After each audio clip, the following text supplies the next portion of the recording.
I was about 23 years old and I had been living in a Zen Buddhist monastery for 2 months in the north of England on a kind of spiritual quest, I suppose you could say, to answer the most important question in all of philosophy: who am I?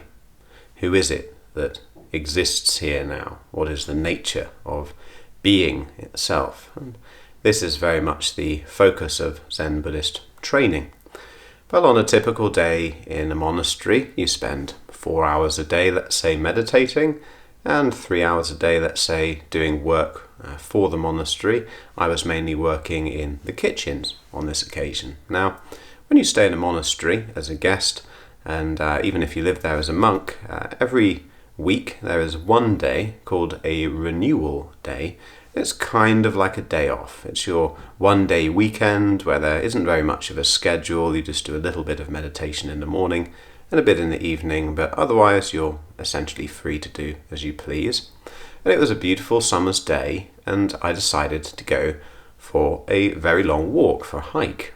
And this area around the monastery is absolutely beautiful. It's the hills of Northumberland, and you can walk for many, many miles over the hills, through the fields, through the woods, and not encounter a soul. It's a very kind of desolate but beautiful landscape. And I went on a route that I knew. It's about, I suppose, 10, 15 miles long, a huge circle over the hills and through this strange woodland that I had discovered, and I didn't see anybody. And on my way back to the abbey, back to the monastery, I was walking along a road, and in the distance I could see a police car slowly swerving round the hills and crawling towards me, essentially, down this road, and not another soul to be seen. And eventually this police car gets quite close and it pulls up alongside me, and the police officer winds down the windows and he says to me in his thick Scottish accent, he says, "Are you Adam?" And I said, "Yes, I am Adam." "Get in," he said, in a quite friendly way. So I humour this guy, and I open the door and I get in the car. And I said, "Officer, what on earth is this all about?"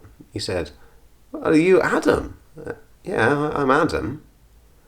"Well, I'm here to take you back home. You've run away, I hear." And I said, "No, officer, I'm just staying at the abbey here. I haven't run away. I'm just meditating, and being a Buddhist, I guess." And it turns out that this police officer was looking for a guy quite different to me called Adam. And I just think that is the most insane thing to have happened. There was no one else about. And of all of the names he could have said, of course, it was Adam that he was looking for. And we laughed, and I got out of the car, and he went off looking for the real Adam, actually.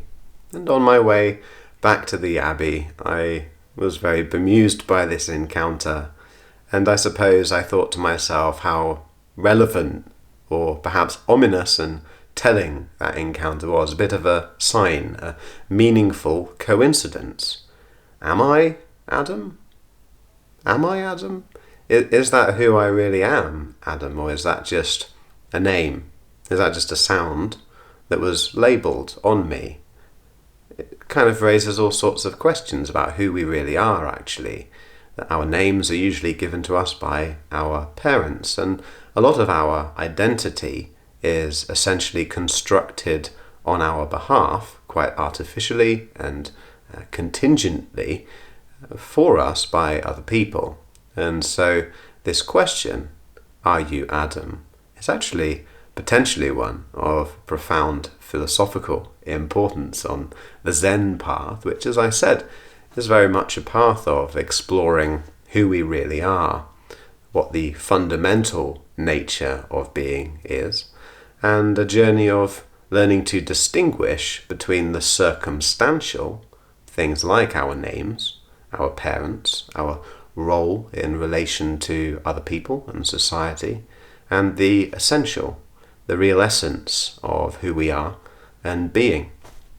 So, I've experienced all sorts of weird things and strange, meaningful coincidences in my life, but I thought that story was a particularly strange coincidence and potentially a fairly meaningful one, although of course things are only as meaningful as you make them, as the meaning you can find and construct based on them. But there we go. That is the strangest coincidence I think I have ever experienced.